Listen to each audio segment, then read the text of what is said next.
अस्सलामुअलैकुम फ्रेंड्स, कैसे हैं आप सब। आई होप कि आप सब ठीक होंगे। आज जो रेसिपी मैं आपके साथ शेयर कर रही हूँ वो बहुत ही आसान तरीके से बनेगी और बच्चे बूढ़े बहुत ही शौक़ से इसे पसंद करते हैं। तो फ्रेंड्स, वो है मसूर की दाल या लाल दाल की खिचड़ी, जो गर्मियों में तो बहुत ही ज़्यादा बनाई जाती है और बहुत ही शौक़ से सब पसंद करते हैं। तो फ्रेंड्स, मेरी वीडियो को पूरा देखिएगा। आइए हम चलते हैं अपनी वीडियो की तरफ। जी फ्रेंड्स, तो मैंने 1 केजी चावल और हाफ़ केजी लाल मसूर की दाल लिए। इसे अच्छे से साफ़ करके रख लिया है। अब हम इसे पानी में भिगो देंगे 15 मिनट तक, ताकि हमारी दाल और चावल अच्छी तरह भीग जाए। चावल मैंने बासमती लिए हैं, इसलिए मैं 10 से 15 मिनट भिगोऊंगी। अगर आपके चावल सेला है तो आप उसको 2 घंटे तक भिगोइएगा। तो फ्रेंड्स, अब हम इसे रख देंगे और देगची में 4 खाने के चम्मच कुकिंग ऑयल शामिल करेंगे और अपना फ्लेम मीडियम रखेंगे।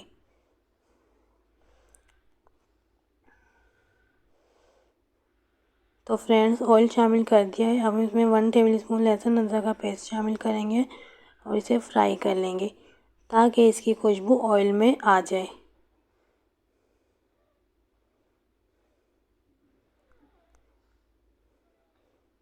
तो फ्रेंड्स, फ्राई हो गया है। अब हम इसमें 1 टेबलस्पून ज़ीरा शामिल करेंगे और 5 से 6 अदद काली मिर्चें।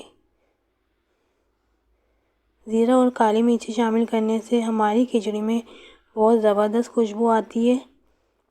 इसे फ्राई करने के बाद हम एक छोटे साइज़ की प्याज हमने बारीक काट के रख ली थी, वो शामिल कर देंगे और इसे लाइट पिंक होने तक फ्राई करेंगे।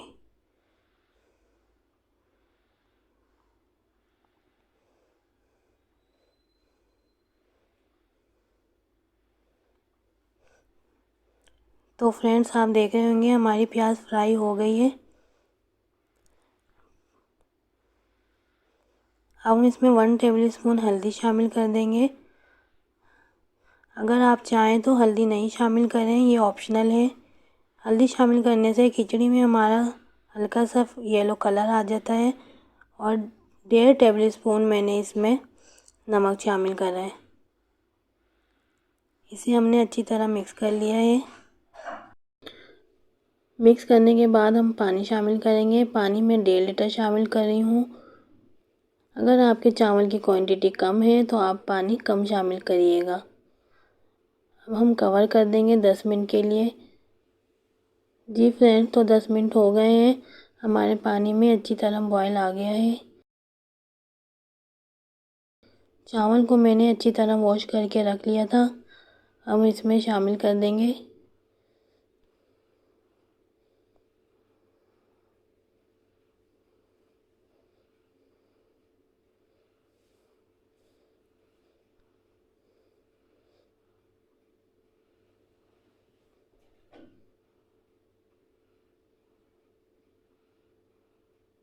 तमाम चावल हम इसी तरह शामिल कर देंगे फ्रेंड्स, और इसे चम्मच से मिक्स कर लेंगे और हम 5 मिनट के लिए कवर कर देंगे। फ्लेम मैंने मीडियम ही रखा हुआ है। 5 मिनट हो गए हैं। अब हम चेक कर लेते हैं। तो फ्रेंड्स, हमारे चावल 80% गल चुके हैं। एक कनी बाकी रखेंगे हम चावल में, ताकि हम जब उसे दम पे लगाएं तो वो कवर हो जाए। तो फ्रेंड्स, अब हम एक तवा लेंगे और उसे स्लो आंच पे रख देंगे। कम से कम 5 मिनट के लिए हम इसे दम लगाएंगे और फिर मैं इसका आपको फाइनल लुक दिखाऊंगी। तो फ्रेंड्स, माशाल्लाह हमारी खिचड़ी बनके रेडी हो गई है। बहुत ज़बरदस्त लुक आया है। अगर आपको मेरी वीडियो पसंद आए तो please like, subscribe and share ज़रूर कीजिएगा और मेरे चैनल को सपोर्ट कीजिएगा। अगर आप चैनल पे न्यू हैं तो सब्सक्राइब ज़रूर कर दीजिए, ताकि इजी रेसिपी आपको मिलती रहे। तो फ्रेंड्स, अपना बहुत सारा ख्याल रखिएगा और मुझे अपनी दुआओं में याद रखिएगा। मिलते हैं हम नेक्स्ट वीडियो में न्यू वीडियो के साथ। तो फ्रेंड्स, जब तक के लिए मुझे इजाज़त दीजिए। अल्लाह हाफिज़।